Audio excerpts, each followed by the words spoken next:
यहाँ तो police FIR करने राजी नहीं है। पुलिस अलबत्ता ये कह देती है कि हमारे पास कोई पीड़ित रिपोर्ट दर्ज कराने नहीं आया। एफआईआर होनी चाहिए, उसके बाद इन्वेस्टिगेशन होना चाहिए। दुर्भाग्यपूर्ण बात यह है कि इन मौतों का कोई पोस्टमार्टम नहीं हुआ, समय रहते कोई सूचना नहीं दी गई।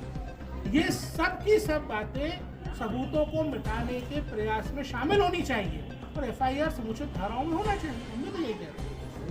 ऐसा वैसी भी जानकारी सामने आ रही है कि अजय लाल भले ही फरार है, लेकिन उनकी जो संपत्तियां उनका चोरी से विक्रय जारी है। तो कहाँ आप मानेंगे कि ऐसी अगर कमियां होती हैं तो प्रशासन को आगे आना चाहिए? डेफिनेटली कांग्रेस पार्टी इसमें इन्वॉल्व है। अगर कांग्रेस पार्टी के नेता एक फरार अपराधी के समर्थन में खुलेआम प्रेस कॉन्फ्रेंसेस कर रहे हैं तो आप लोगों को राहुल गांधी से पूछना चाहिए, मल्लिकार्जुन खड़गे से पूछना चाहिए कि भाई लोगों की हत्याएं करने का लाइसेंस क्या कांग्रेस पार्टी ऐसे देती है? हो सकता है वो संपत्ति है कांग्रेस पार्टी के लोगों ने अपने नाम करा ली हो इसके बदले। भाई साहब, मिशन अस्पताल बंद होने के बाद कम से कम 1000 से 500 लोग बेरोजगार हुए। जैसे सर ने क्या कहना मैं अगर 1000 लोग मिशन अस्पताल में नौकरी कर रहे थे तो आप मुझे प्लीज डाटा दिलवाइए, हम बात करें। 1000 लोग तो नौकरी नहीं कर सकते। प्रत्यक्ष अप्रत्यक्ष रूप से अप्रत्यक्ष कुछ नहीं होता। बेरोजगार का मतलब होता है कि मैं नौकरी कर रहा था और नौकरी मेरी छूट गई। अब कोई कहे कि मैं गांजा की खेती कर रहा था, गांजा की खेती बंद करा दी, नौकरी छूट गई। मैं अवैध शराब बना रहा था, अवैध शराब बनना बंद हो गई, नौकरी छूट गई। मैं नशे का सामान बेच रहा था, छूट गई। मैं अवैध गोकशी कर रहा था, छूट गई। ऐसा नहीं। अगर कोई हम इस बिना पे हत्याओं का लाइसेंस नहीं दे सकते। पुलिस के द्वारा एक बार कार्रवाई करने के लिए गिरा गया था, लेकिन अचानक पुलिस और लेकर अजय लाल भाग गए। उस पर आपका अभी तक कोई?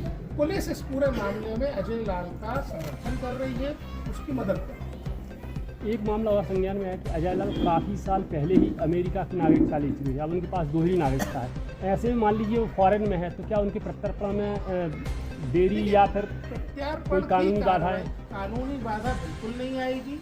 अगर जिला पुलिस राज्य सरकार के माध्यम से केंद्र सरकार को इस मामले में निवेदन प्रेषित करेगी, मेरी गारंटी प्रत्यार्पण हम करा के लाएंगे। लेकिन जिला पुलिस ईमानदारी से अपना काम तो करे। सवाल ये एक रिपोर्ट में लिखा है कि दमोह के इन सारे मामलों की जांच आर्थिक अपराध अन्वेषण शाखा जो पुलिस की होती है उसको करना चाहिए। डेफिनेटली बिना इन्वॉल्वमेंट के तो ऐसा काम नहीं होगा ना, इसमें अधिकारी इन्वॉल्व।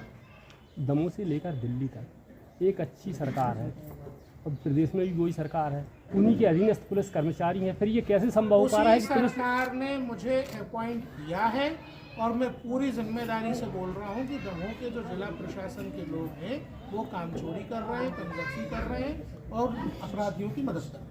अगर आप पुलिस आपके हिसाब से कार्रवाई नहीं कर रही तो आपका अगला स्टेप क्या होगा, आप क्या करेंगे? हमने चीफ सेक्रेटरी को, डीजीपी को नोटिस किया, उसको उनके जवाब की अपेक्षा है। और मेरे हिसाब से कार्रवाई की बात नहीं है, कानून के हिसाब से कार्रवाई।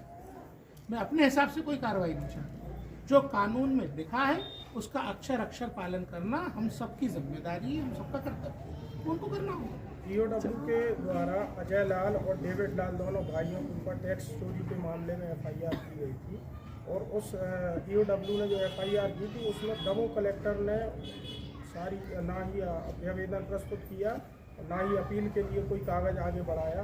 ये ईओडब्ल्यू के अधिकारी का खुद कहना है। आप अगर इस मामले के नवे इस जो लेटेस्ट ऑर्डर है इसके 9th पैरा को देखेंगे, लेटेस्ट ऑर्डर बताइए 611 वाला।